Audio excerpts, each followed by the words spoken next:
Welcome to Amazon Gardens. We are located in Mumias in Kakamega County along Bungoma Mumias Road. The garden and hotel is a well-set-up resort that offers its guests the best of both worlds with a professional staff that ensures all your expectation is surpassed. Amazon Garden is home away from home every season with offers of delicacies that awakens all your senses.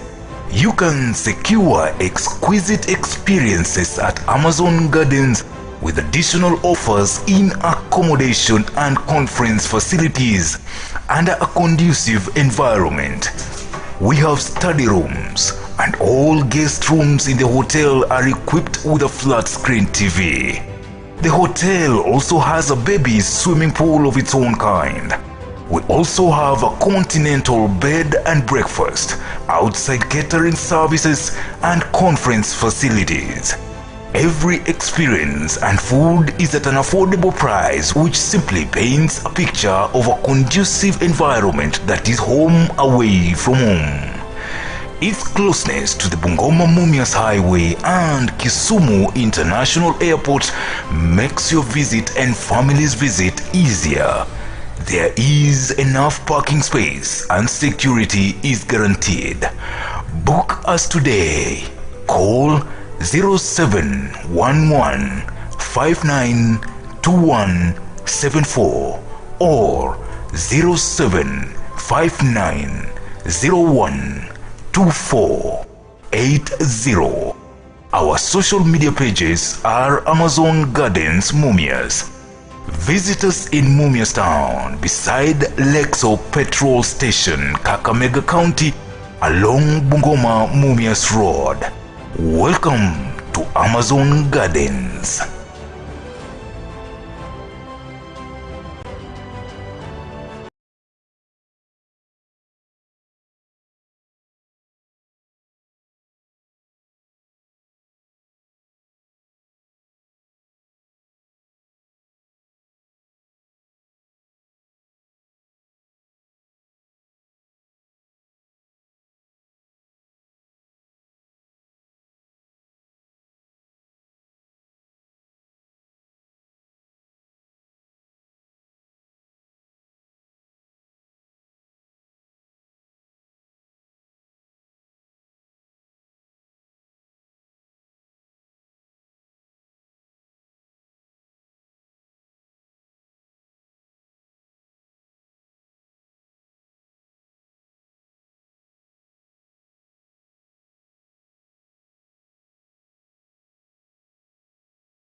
Well, a great Thursday it is. I'm so glad to join you on a 1-hour journey to a destination that will leave you more educated and also informed on the stories making rounds in Kenya and the neighbors. Just a recap for you. It is a battle half won for former Nairobi Governor Mike Sonko on the petition barring him from vying for Mombasa Governor's seat after one of the two petitioners withdrew his petition. Also, how can you rate the four regimes, that is Jomo Kenyatta's, Daniel Moi, Mwai Kibaki and Uhuru's governments? Don't miss the talk here on Maisha Prime News. Don't also miss to catch our two segments, My Hustle and Our Education segment.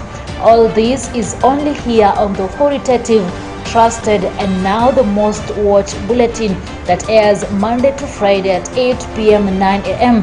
and on weekends that is Saturday and Sunday at 9 p.m. My name is Orida Karim Chebet.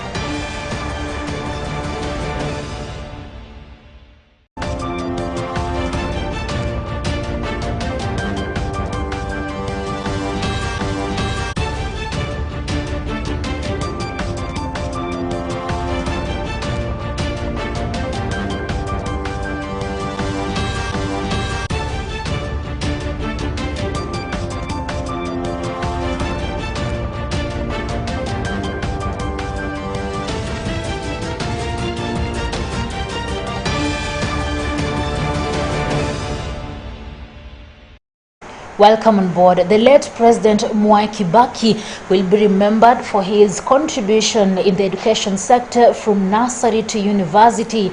Just 3 months before he exited power in 2013, Kibaki said he was proud of education sector reforms undertaken during the 10 years of his tenure.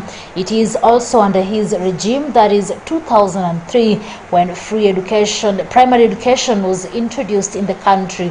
Brian Gad with more.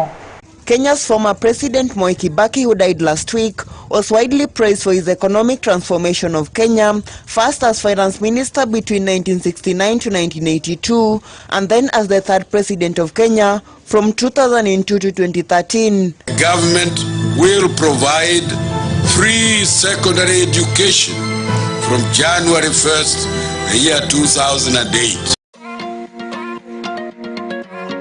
Kibaki also left an enduring legacy on Kenya's education sector. Kibaki left his mark on education in two areas: the widening of access to education and the embrace of a business-style model for universities. When Kibaki came to office, there was an education access crisis in both basic and higher education. Numerous charges introduced by schools, such as building funds and activity fees, had increased the cost of education for the poor. Then, primary school enrollment was around 86%, but in 2002, the transition rate from primary to secondary school stood at just 46%.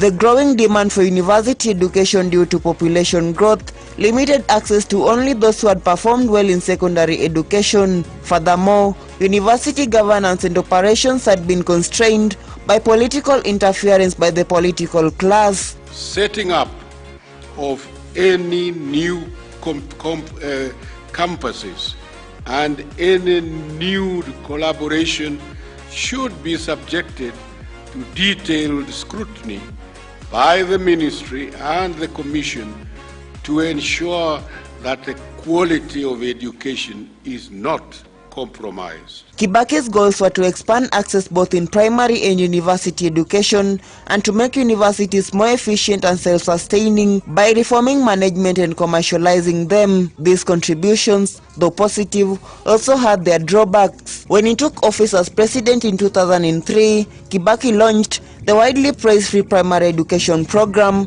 Under it, all fees in primary schools were abolished. This wasn't the first time this had happened. Primary school fees were being abolished in 1978, but due to declining state support, schools introduced a myriad of non-tuition fees. This defeated the goal of free primary education. Kibaki's government strategy, allocated each public school grants based on student enrollment. This allowed them to buy textbooks and meet other operational costs. This meant increasing the education budget from 12.4% of the national budget in 2004 to 17.4% in 2005. The free primary education program enabled millions of poor children to enroll in school. It is estimated that primary school enrollment rose from 6 million in 2000 to 7.4 million in 2004. Free primary was and continues to be a noble program that addresses equality in primary education access. Nevertheless, its implementation had disastrous consequences for equity and quality in education. No extra classrooms were built, nor additional teachers hired. This resulted in overcrowded classrooms with overworked teachers. Indeed, the teacher-student ratio increased from 1 teacher to 40 students to 1 teacher to 60 students. The deterioration of quality of public school became evident, and poor performance in national exams proved that. Equally troubling for free private education program was the weak financial oversight that resulted in massive theft of public funds. While some reports indicated that 178 million shillings of the program's funds was squandered by senior education officials and head teachers, other reports estimate that billions could have been stolen. Upon his election in 2002, President Kibaki had declared corruption would cease to be a way of life in his government. However, Kibaki's vaunted anti-graft campaign found its waterway in his pet education project. Kibaki's reform footprints in education are also still evident in the university sector. Elimu kwanza mwaka ujao, elimu itafanya watoto wanaosoma mpaka wamalize primary wataweza kwenda secondary school wasome mwaka wa kwanza. Mwaka ujao watakuwa secondary school na hakuna malipo hapo. Kibaki's presidential term saw the greatest expansion of public university education in the country. When he took office, Kenya had only 6 public universities. When he left in 2013, the number had grown to 22. Most of the 17 public universities were established in 1 year, between 2012 and 2013.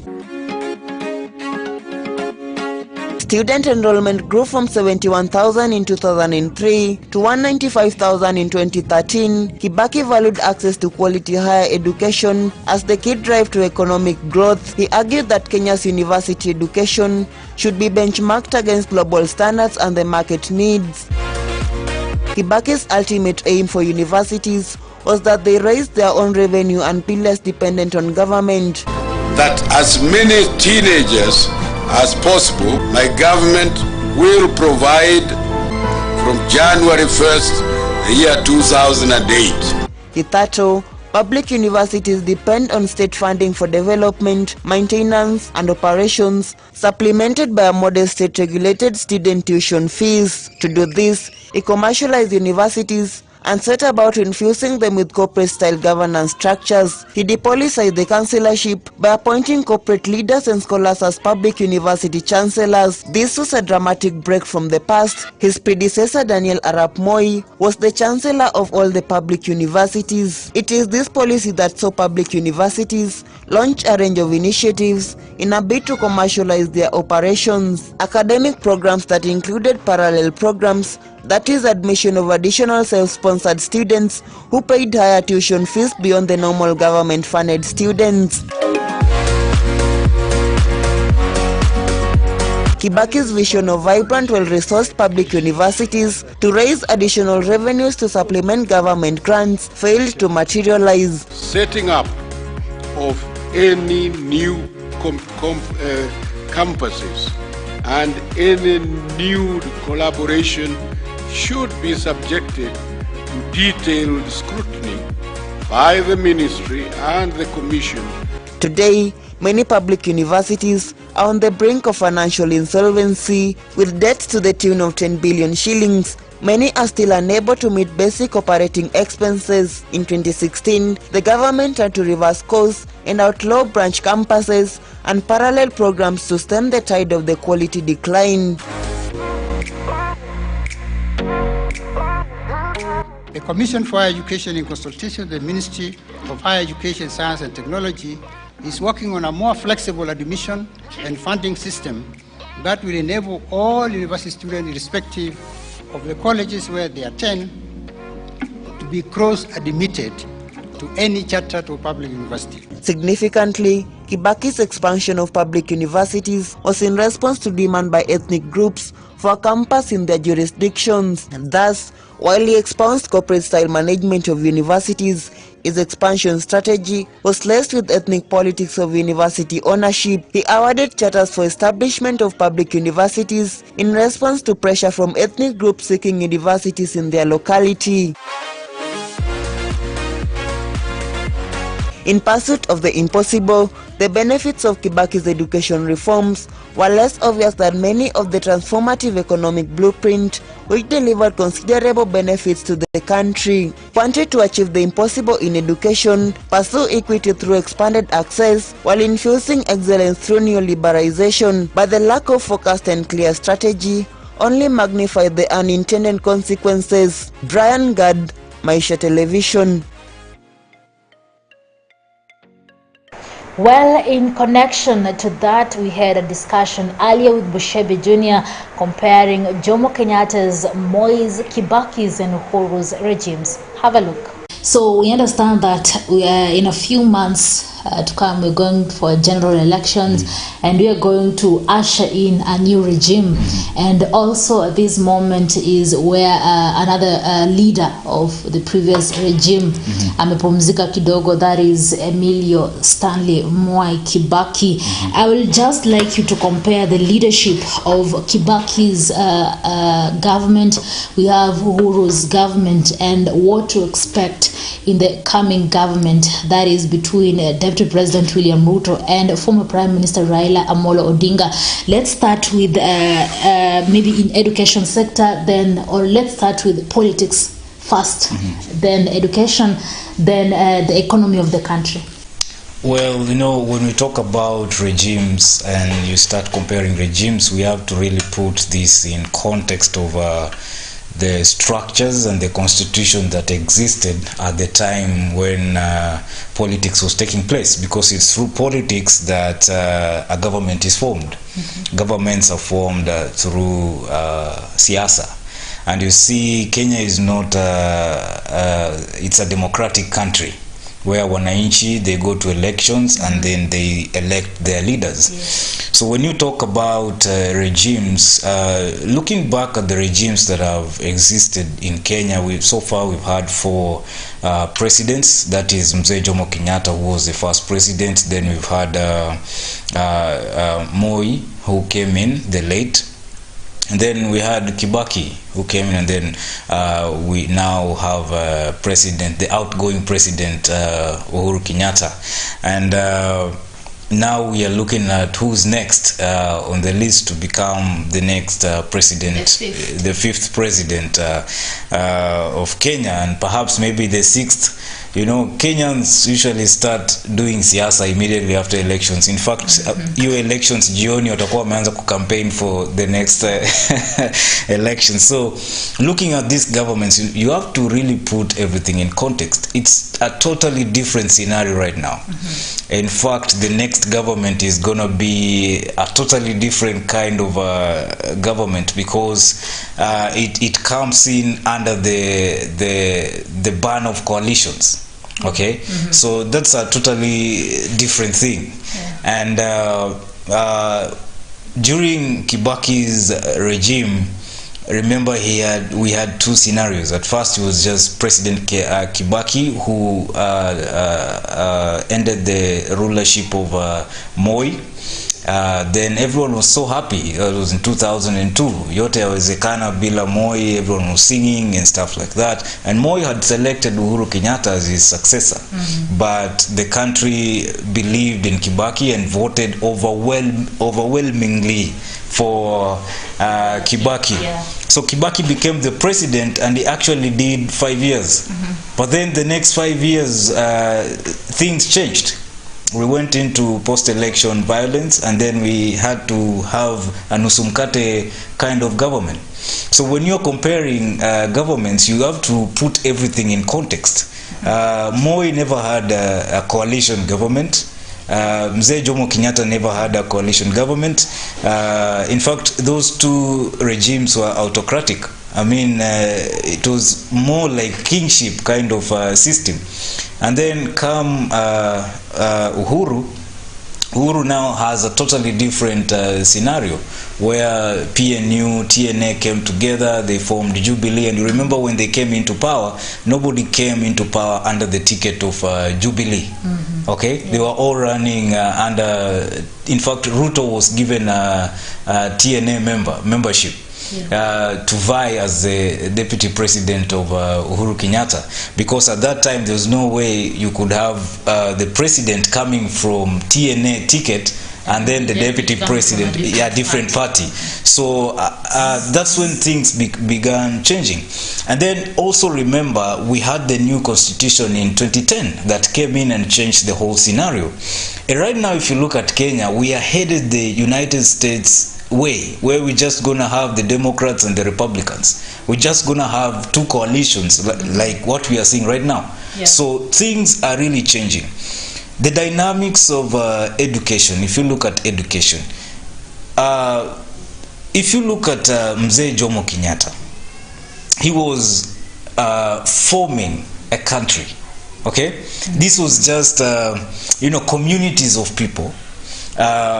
You have this tribe living in this area, you have these people living in this area, you have this, now you come together and you try to form a country. It is a totally different scenario, okay? Because first of all, people don't even understand what is happening. I mean, a country, what is a country? What is a constitution? So you are starting from scratch, building a country.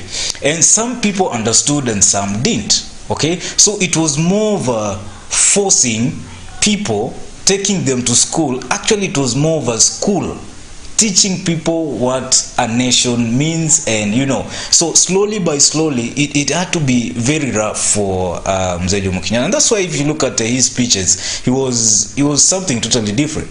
Today, if you talked the way Mzee Jomo Kenyatta talked and hurled those words that he used to hurl, someone will take you to court. But at that time, he could do it.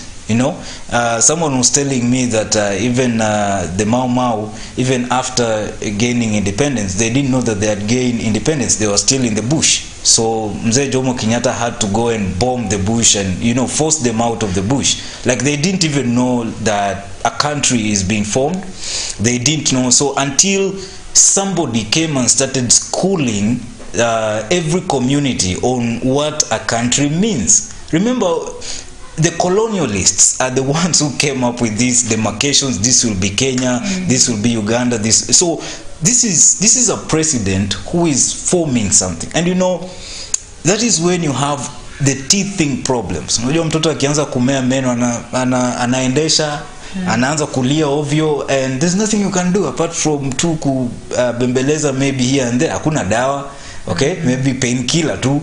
And so he was in starting up a nation, building, not even building, laying the foundation for a nation. People may argue that it was so screwed up the way Mzee Jomo Kenyatta did it, but he had his own successes and he had his own failures. And I think maybe if we find time, we can go deep into that. Then came President Moi, who just said, Nyayo, I will go with the tafuata nyayo za mzee. Okay? And he actually did it. And as history tells us, Moi was a very good leader until 1982. Now here, Moi is facing a totally different scenario. Okay? Somebody is trying to overthrow his government. And that changes you, that changes everything. That is when, after that is when the late President Kibaki, actually he was so instrumental This is a part I have not heard many people talk about. You know, we are talking about everything, you know, the successes alone. But it is Kibaki who was part of the, in fact, he spearheaded the team that made Kenya a one-state party. Yes. Okay? That part of history must be put in the book. The person who actually spearheaded and made sure that Kenya was Kanu Damu, Kanu Baba, Kanu Mama, it was the late President Kibaki. Okay, so after Moi, he inherited what he created. All the mess that came from Moi, all the corruption, the bad economy, you know, poor education systems, and all those things. Okay, so he inherited from Moi what exactly they created. Okay, but when we look at his leadership, especially the first 5 years from 2002, Kibaki did his best because he was a brilliant mind in terms of economy. Yeah. Okay, so there was about, KRA was about collecting about 600 billion shillings per year. When he came in with his brilliant economic mind, KRA shifted to almost $1 trillion plus. Okay, around 1.7 trillion shillings every year. Yeah. And even the debt ceiling was a bit low. Yeah. And he's one person who never believed in borrowing. Okay, and he was also the kind of a person who, if he didn't see the final product, okay, so if you go with a proposal to him and say, you know, we are supposed to do this, you must paint the final product. Because if you can't see the final product, then there's no need of starting that business. There's no need of starting that project. Yeah. So he was the kind of a president who would first see the outcome. I want to see the final product first before I can actually, you know, engage in this. And that helped a lot. Yeah. Because we ended up with free education. And we've seen so many people lauding that and saying it's because of free education that they were able to study, they were able to. And Kenyans, we've had a huge problem with paying school fees. Economy ya Kenya si mchezo, na wazazi wanaumia kulipa school fees. And so you see, that was one of the major problems. Some people may argue that why take people to school yet there are no jobs? Why don't you take them to school, let them study, okay? Because this is a scholar. You see, we elected a scholar to come into power. He's a graduate of Makerere University. He's a brilliant mind. He had all these certificates and stuff, and he wanted an educated nation. Okay, he saw 20 years ahead what kind of a generation that Kenya was going to have. Okay, so he wanted to leave behind an educated nation. And then what we needed after Kibaki was a leader who would create jobs for the educated population. Okay, but what we have seen with the regime of Uhuru Kenyatta and William Ruto is a regime of infrastructure and massive, you know, borrowing, and you know, and Kenyans have been crying throughout, and job losses. I mean, this is the first time we've had major job losses, and then coupled up with COVID-19, of which you cannot blame President Uhuru Kenyatta for COVID-19. You cannot blame President Uhuru Kenyatta for Russia war that is causing jitters in the world. So when you look at all these three regimes, like I've explained, one, Mzee Jomo Kenyatta founded the nation, and he had a huge task to educate Kenyans on what, in fact, people needed to know, even whether you're a Kenyan or whatever, you needed to teach people that. Then we had Moi, who inherited something that he didn't really understand what it was. Okay, so tujenge inchi, we ameweka foundation. We used to sing that song, Kanu ya jenga inchi, Kanu ya jenga inchi. There's a song that we used to sing, Kanu ya jenga inchi. So it was about building the nation. Okay, that's what Moi was supposed to do, build the nation, and he did well. But he also failed in other areas, because there are so many schools that were named Moi Primary School, Moi wherever. Kabarak, you know, there are so many schools. He tried, and he tried to open up roads, you know, and, you know, try to do some development here and there. Although his regime was autocratic, and also his regime was loaded with massive corruption. Well, do you agree with Bushebi Jr.'s opinions? Well, it is all system go for the state funeral service of the late retired President Mwai Kibaki at Nyayo Stadium. The service will be held on Friday, a day before the former president is laid to rest on Saturday at his Othaya home in Nyeri County. Nerima Wekesa reports. In Othaya, Nyeri County, it was a beehive of activities as the town gets a facelift as it prepares to bind farewell to the illustrious son. Staff from the Ministry of Public Works were deployed to the site to execute construction and tarmacking of roads leading to the venue in Othaya. In a bid to beat the fast approaching deadline, roads leading to Othaya Approved School and the Kibaki homesteads are receiving the much-deserved upgrade. The Chief of the Defense Forces, Robert Kibochi, landed at the Othaya Approved School grounds to ensure that preparations are going as planned, and they hope to give the former Commander-in-Chief a decent send-off. Engineers, workmen and employees of the Nyeri County government were busy putting up tents to host the over 15,000 expected visitors under heavy guard mounted by Kenya Defense Forces officers. This comes as the organizers makes plans to transport President Kibaki's body by road to his home in Othaya, Nyeri County for his burial ceremony. Obviously, the route is a classified security matter, so we will not tell you the route. But unless there is any other change, as of today, the committee that I sit in has made arrangements to drive from Nairobi to here, and from here to the... Arrangements have been made to ensure there is a smooth flow of traffic during the journey from Nairobi, even as some space will be made available for leaders who will be using choppers to travel. Residents continue mourning the man they say brought development at their doorsteps. They highlighted the construction of the Kenyatta National Hospital of Othaya Wing, which they say was their much-needed relief. Hii service tunapata hapa, tungekuwa tunaenda all the way to Kenyatta. Lakini saa hii tunashukuru kwa sababu nimetoka kupeleka baba yangu na service iko salama, sawa kabisa. Hakuna shida, unafanyiwa kama vile ungefanyiwa Kenyatta. Zamani watu walikuwa wanapelekwa kule PGH Nyeri, saa hizi hata watu wanatolewa Nyeri wanaletwa hapa. Kwa hiyo daktari wako hapa ni daktari wako na masomo ya juu.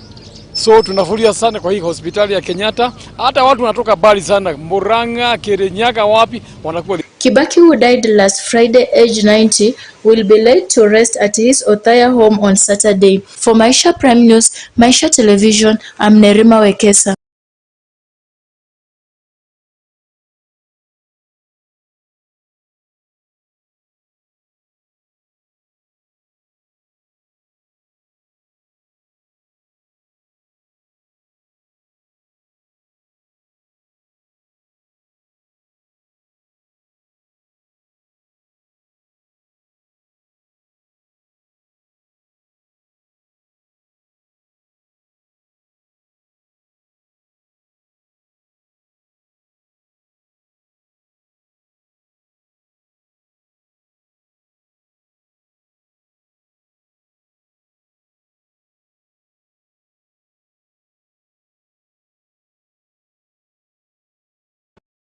Welcome to Amazon Gardens. We are located in Mumias in Kakamega County along Bungoma Mumias Road. The garden and hotel is a well set up resort that offers its guests the best of both worlds with a professional staff that ensures all your expectation is surpassed.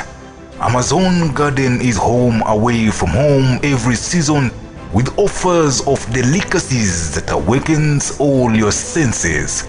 You can secure exquisite experiences at Amazon Gardens with additional offers in accommodation and conference facilities under a conducive environment.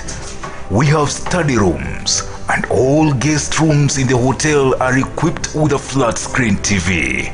The hotel also has a baby swimming pool of its own kind.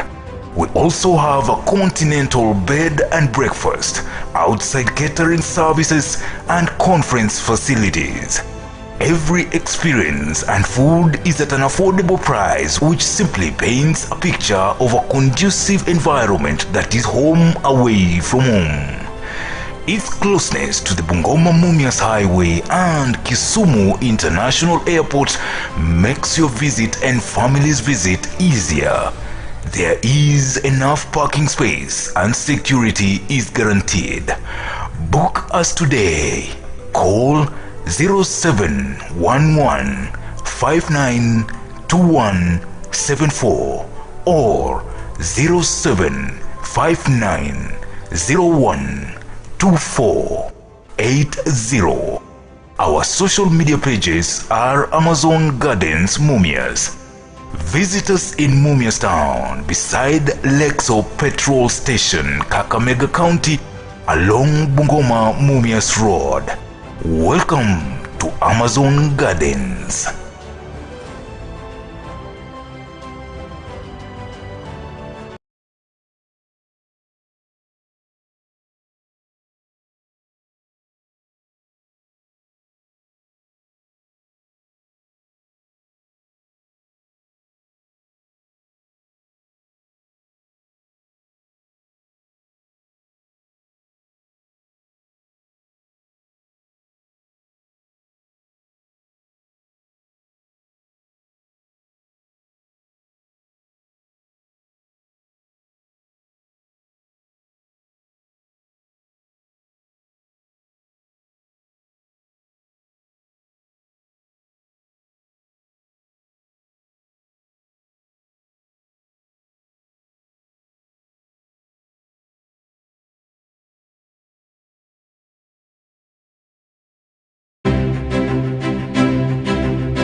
The government is going to pay for you 30,000 shillings. For more information, contact us on 011 0096 090 011 0096 090. You can also send your application to PO Box 657 Bungoma. You can write your email to info@kisiwatech.ac.ke. Kisiwa Technical Training Institute, a center of excellence in TVET research and innovations. Hii ni runinga ya Maisha.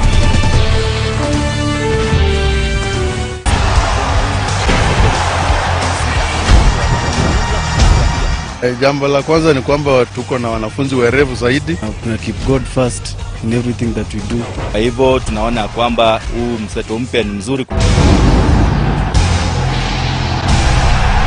Welcome to Millennium Diploma Teachers Training College.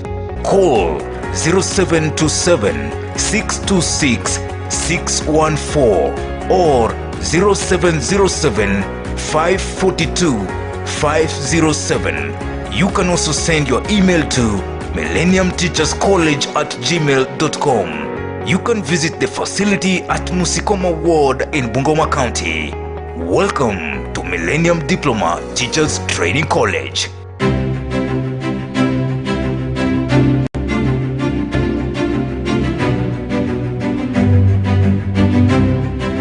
Kongoni Technical and Vocational College is an approved technical training institute by TVETA, a college committed to providing you with quality programs and services that will enhance and enrich your technical hands-on skills to meet societal needs.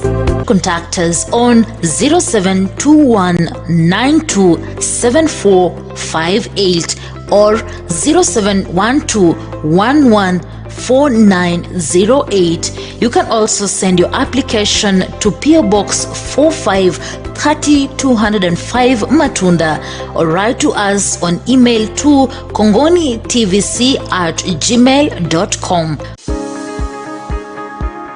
Knowledge is power. Information is liberating. Education is the premise of progress in every society, in every family. Welcome to Navaholo Technical and Vocational College. We value quality education and offer superb training to students at affordable school fees. The government will pay 30,000 shillings as bursary. In addition, Higher Education Loans Board gives 40,000 shillings for school fees and pocket money, which is available, thus the training is nearly free. Call us now, 0721 589977. That is 0721 589977. Email us at navaholotvc@gmail.com. Intake is now going on with applications. Navaholo Technical and Vocational College, Center of Excellence in Building and Civil Engineering. The stage is set. The time is now. Credible news. It is prime news. Only on Maisha TV. Prepare for the beast.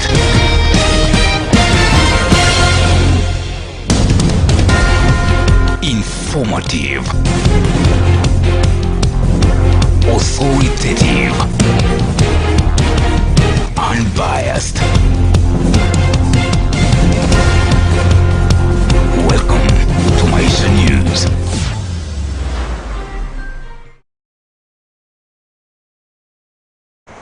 And away from that, Westlands Member of Parliament Tim Wanyonyi will be on the ballot in the August 9th elections as he seeks the third term as the legislator for the constituency. Wanyonyi announced on his Twitter account his next political move was to serve as a lawmaker, having failed to clinch the Azimio la Umoja One Kenya Alliance gubernatorial ticket for Nairobi. He was the Orange Democratic Movement ODM gubernatorial candidate, but was forced to drop his bid after consensus talks within Azimio that saw Jubilee's candidate Polycarp Igathe awarded the ticket. Lengo langu la uongozini ni kufanyia raia kazi. Hii ndio imekuwa falsafa yangu kwa miaka 15 iliyopita nikiwa uongozini. Nina imani itasalia hivyo hivyo. Vile nilivyosema hapo nyuma, uongozi wangu umewahusu raia, sio mimi. Uongozi wangu utaendelea kuwahusu raia. Utasalia hivyo hivyo milele. Si mimi, ni sisi. Niko tayari kuwafanyia kazi raia wa Westlands kwa awamu ya 3 na nitasalia katika chama chetu cha ODM na katika muungano wa Azimio la Umoja One Kenya. Kwenu nyinyi wafuasi wangu, asanteni kwa kuniamini. Ndoto yetu bado iko. It is a battle half won for former Nairobi Governor Mike Mbuvi Sonko on the petition barring him from vying for Mombasa Governor's seat after one of the 2 petitioners withdrew his petition. Ndoro Kayuga, who was the first petitioner through his lawyer Titus Kirui, withdrew the suit, arguing that he had come to the realization that Sonko's impeachment case was more political than legal. The petitioner is said to have had a change of heart following the televised TV interview with an appeal by the embattled Governor Mike Mbuvi Sonko over his impeachment pending at the Supreme Court. Kayuga, through his lawyer Titus Kirui, said that his petition to bar Sonko will be thwarted on the basis that it's premature. The first petitioner informed Mombasa High Court Judge John Mativo that he had not been coerced to withdraw his petition, as he had now been convinced that if Sonko will be elected as the second governor of the coastal county, the welfare of Mijikenda community will be catered for. The second petitioner, George Odhiambo, is yet to withdraw his petition barring Sonko to vie for Mombasa gubernatorial seat under the Wiper Democratic Party. The petitioner argued that the former governor is disqualified from holding any public office following his impeachment. Well, I'm taking a short commercial break. I'll be back shortly. Stay tuned.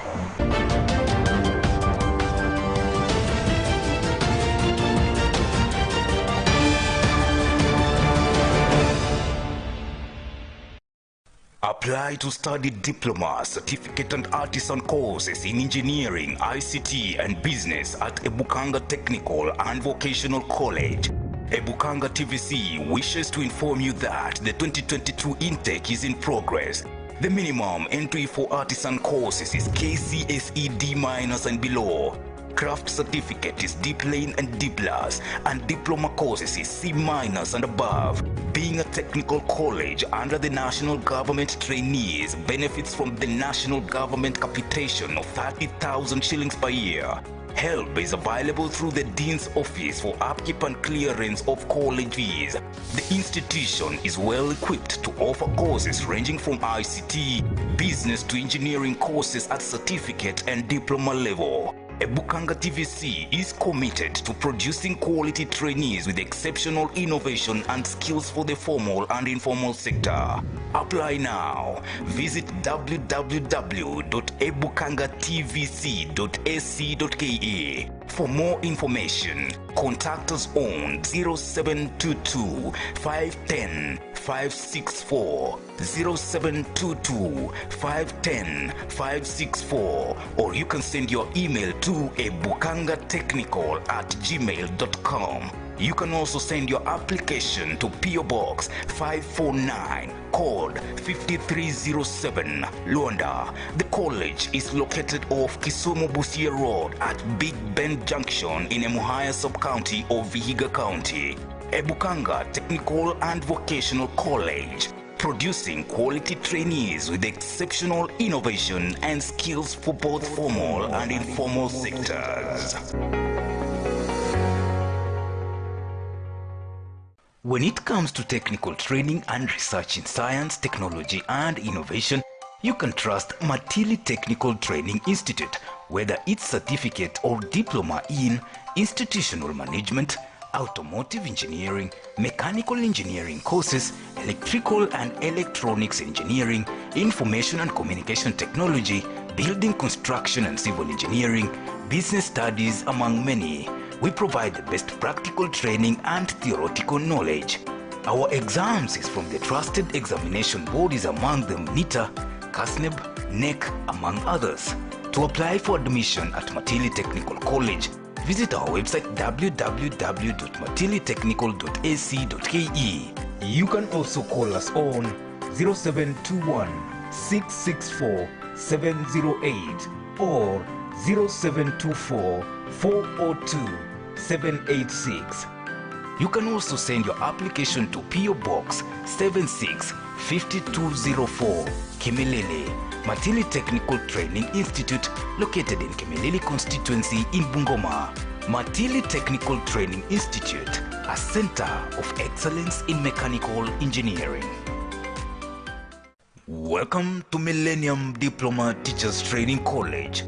Millennium Diploma TTC has been instrumental in producing diploma teachers for secondary schools in Kenya in sciences, languages, and humanities.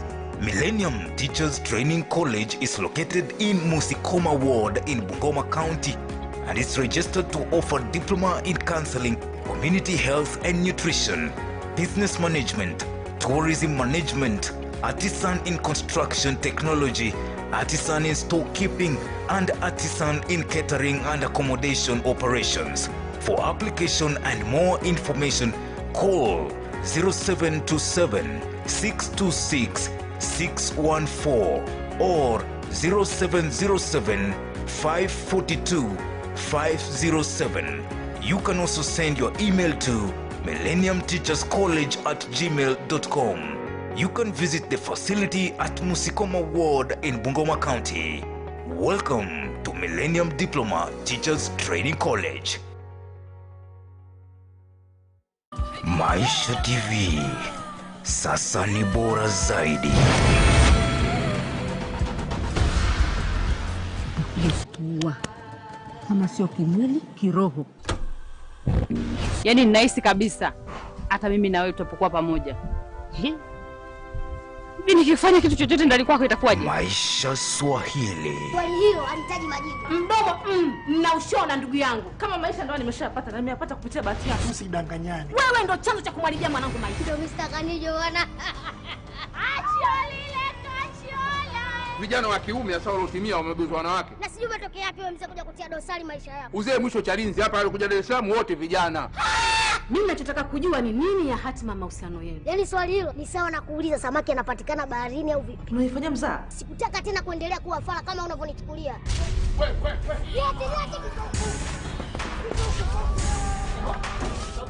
Tazama, furahia katika Maisha TV.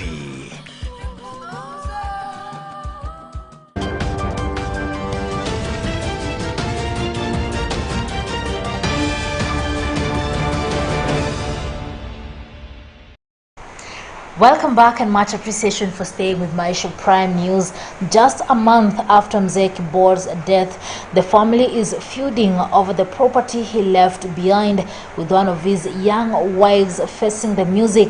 Yulita Kibor's property is being Kibor said that property is being claimed by a number of Kibor's children, and now she says her life is in danger. Philip Simiyu reports. Pull and push has escalated in ex-politician James Kibor's residence in Uasin Gishu County over the property sharing between his family members.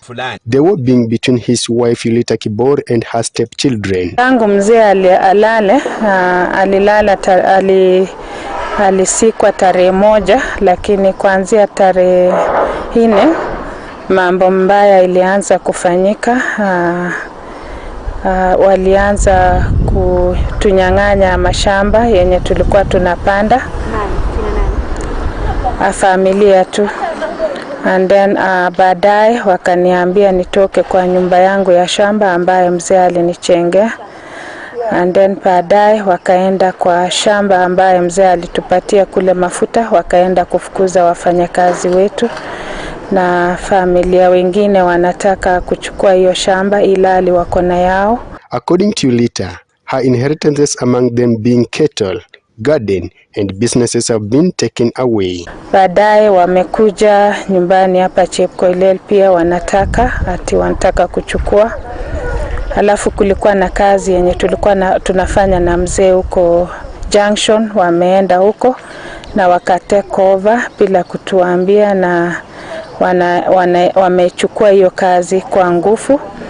Kuna kazi pia tuko nazo na mzee, tulikuwa tunafanya mimi na mzee kule town, pia wamesumbua, wametaka kutake over kule. Na jana walienda kwa shamba wakaenda kuchukua ng'ombe yangu, wakachukua ng'ombe yetu na wakapomoa store, wakachukua postpet, wakachukua CAN. Despite reporting the matter to the police station, she is also scared about her life too. Leo asubuhi wameenda kule kwa shamba, wanataka kuchukua nyumba yangu, na tayari kuna msichana wa mzee na wachukua wako pale, wanataka kuosha nyumba yangu. Wameenda wakafungua nyumba na wanataka kuoccupy. Na wenye wanataka kuoccupy wako na nyumba yao, wako na mashamba yao, na sijui kwa nini mtu anataka kuchukua nyumba yangu ya shamba. So malalamishi yangu ni kuwa hawa watu wamejaribu kunifrustrate sana, na as we talk my life is in danger. Mpaka wamekuja hapa, msichana mmoja akakuja kunipiga hapa nyumbani nikiwa sijisikii vizuri, na hata nilienda mpaka polisi na niko na OP number. Yulita says the discrimination started after the burial of her husband James Kibor. Wamekuwa wananithreaten sana na pamoja na watoto, na wananiambia hakuna mwenye bado ananitetea sababu mzee amelala na mzee alikuwa ananichunga. For Prime News Maisha Television, I'm Philip Simiyu. And the Independent Electoral and Boundaries Commission, IEBC, will reject lists of candidates from political parties that don't comply with the two-third gender rule, according to IEBC Chairman Wafula Chebukati. If a political party presents a list of 290 candidates for the MP's seat, not more than one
same gender.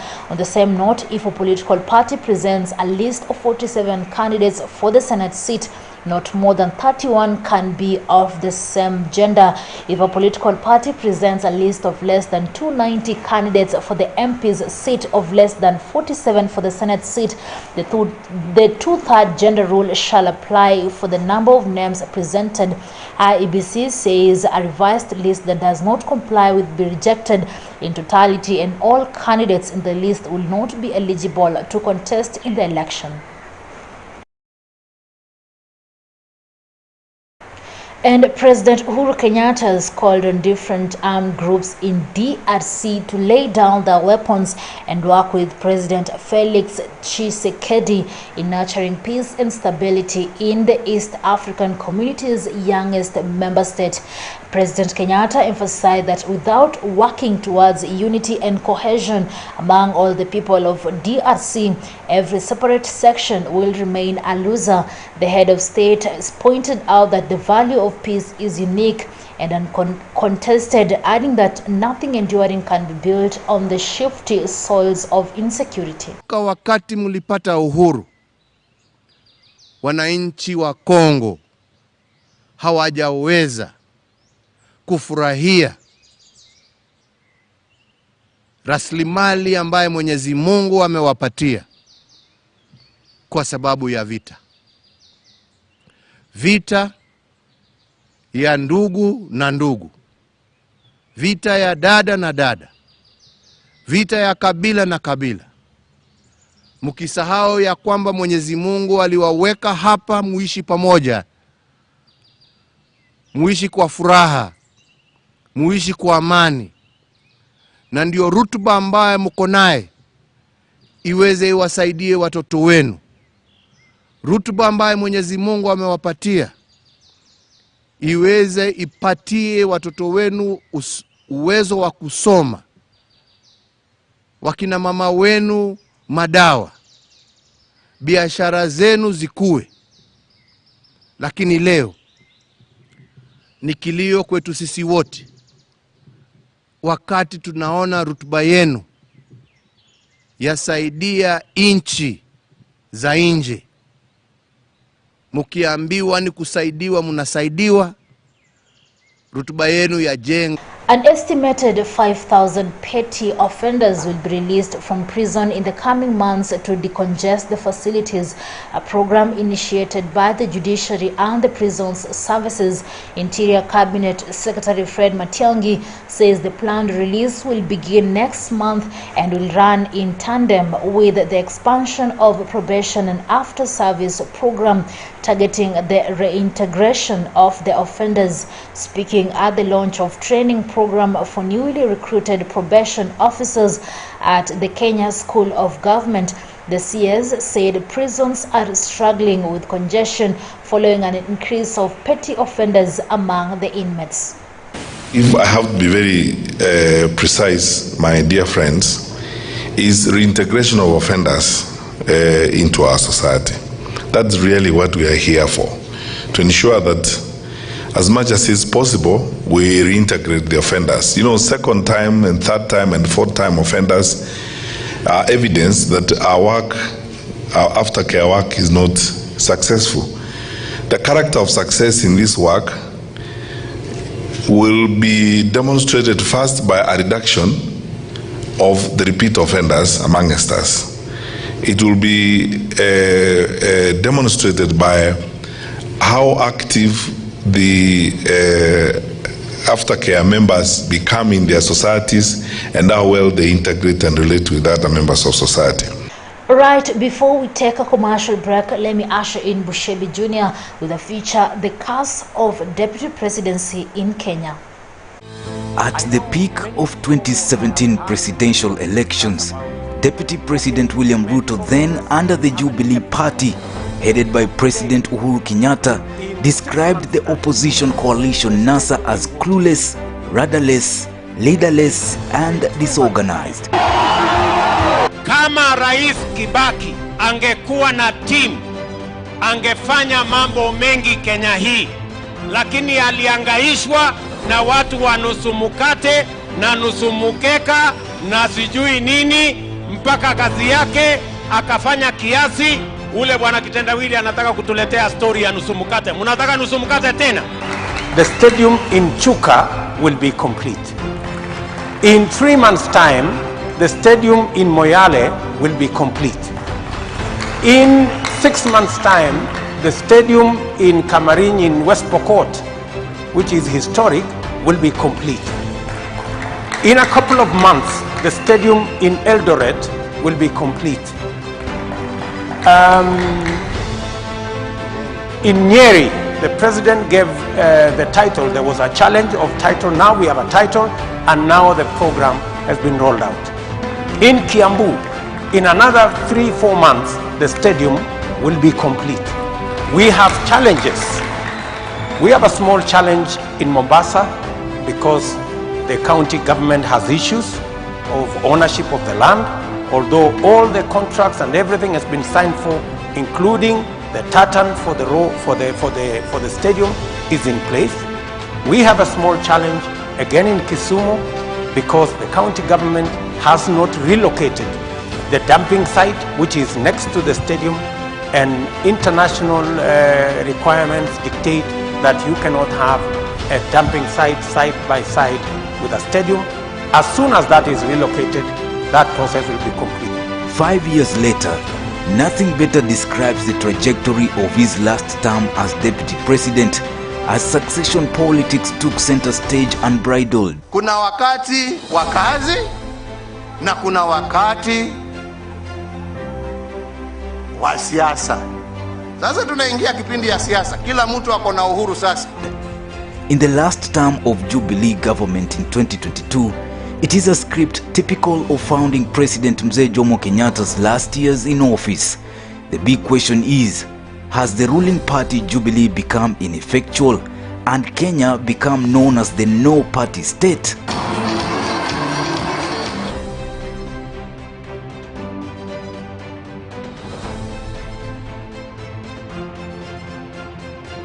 What about the allegations by President Uhuru Kenyatta that his deputy Ruto had abandoned his duties, instead began early campaigns to succeed him, wield power and pursue his own political interests, leading to a massive fallout?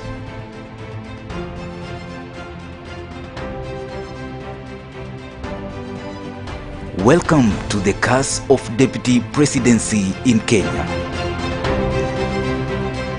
The first president of Kenya, Mzee Jomo Kenyatta, took power after independence in 1963.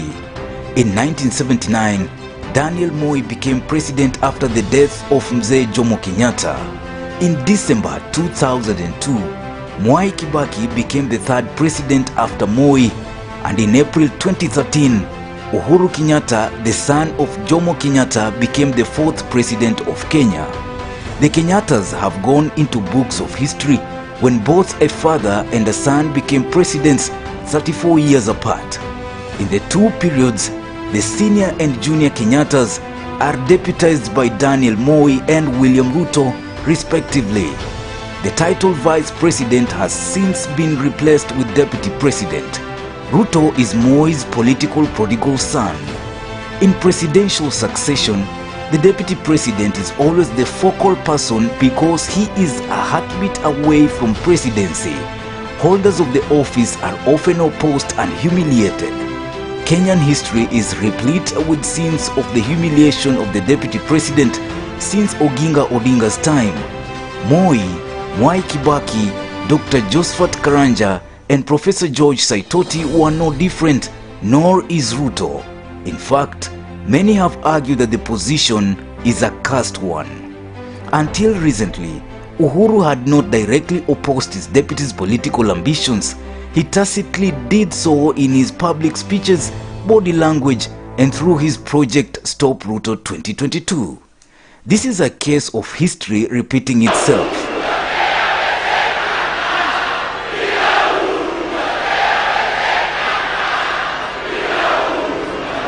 Deja vu of Moi's tribulations with the State House elites around Jomo Kenyatta, who could not fathom how a person like Moi, without pedigree and not from the right ethnicity, could succeed Mzee. The open resistance against Ruto mirrors the very same beaten paths that Moi had to endure before eventual ascension to power after Mzee's demise, save that unlike Mzee, Uhuru is young and in good health and therefore may play a key role in his succession. Mheshimiwa Raila Amolo Odinga, na yeye tutatembea na yeye bega kwa bega. Mimi si project yake, hata yeye si project yangu. Tuko pamoja, tunatembea sambamba. Na tumekubaliana katika ile mikataba ambayo tunaandikiana ya kwamba tutaketi pamoja na ndugu yetu ambaye ni captain wetu sasa. The first term of Uhuru's regime saw Ruto at the center of government, perhaps because it was a coalition government of URP and TNA, and because Uhuru needed him for his re-election. Uhuru once handed over the instruments of power to Ruto when he headed to The Hague to attend the case against him before the International Criminal Court. It is no more. The music has stopped, and so has the bromance tango. The Building Bridges initiative was birthed by the 2017 handshake of Uhuru and opposition leader Raila Odinga to save a country which was falling apart after the latter swore himself in as the people's president following botched presidential election. It has achieved the purpose of taming Raila and allowing Uhuru to finish his term with less turbulence. The unclenching of fists by the two leaders and the BBI process ostensibly excluded Ruto. Apart from Jaramogi Odinga, who took on his tormentors head-on from January 1965 to April 1966 when he threw in the towel, no other vice president has staged a formidable fight to save his place as Dr. Ruto has done. Deputy President William Ruto has come under fire from the Kikuyu Council of Elders for attacking President Uhuru Kenyatta. The elders are on record, led by Wachira Wakiago and Dungu Gaithuma, saying that the DP is too ambitious in his presidential bid. Chairman Kiago said Ruto's pursuit for power is worrying and he risks being cast if he continues attacking Uhuru and his mother Mama Ngina Kenyatta. Of late, Deputy President William Ruto sounds like an injured tiger.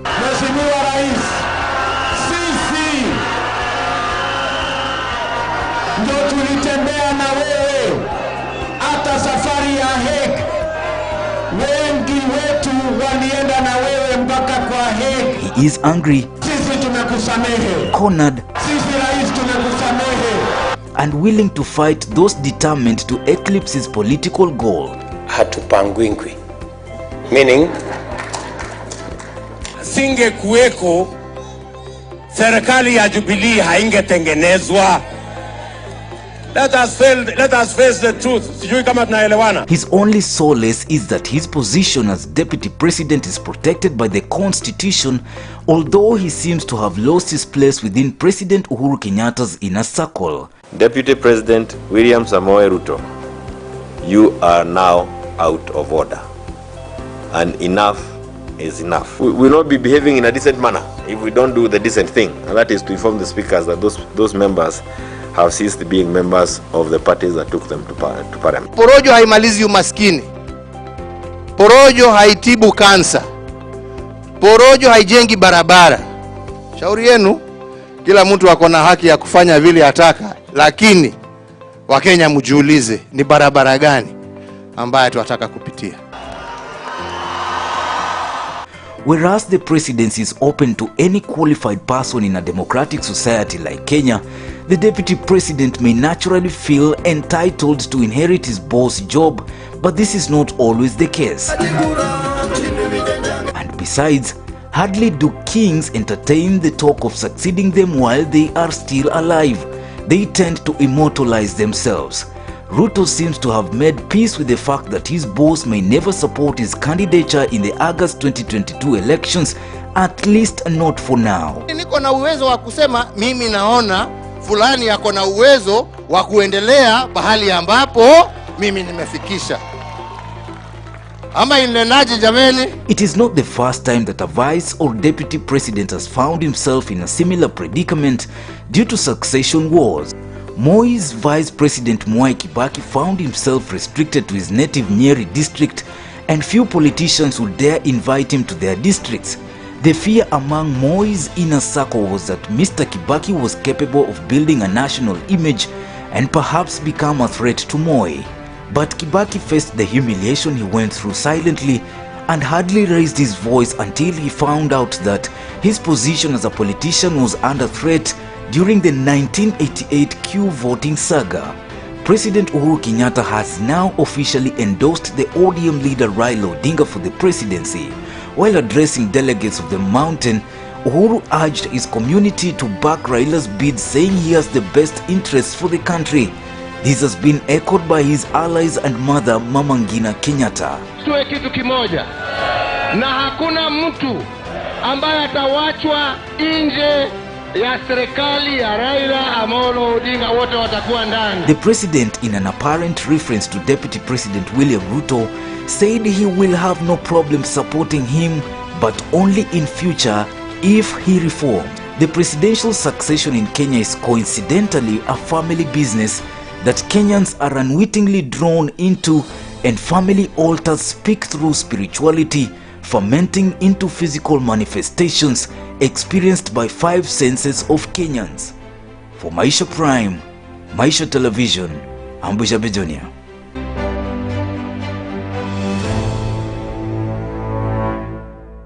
Thank you so much, Bushabe Jr. for that piece. And with that, I'm taking another short commercial break. I'll be back shortly. Stay tuned.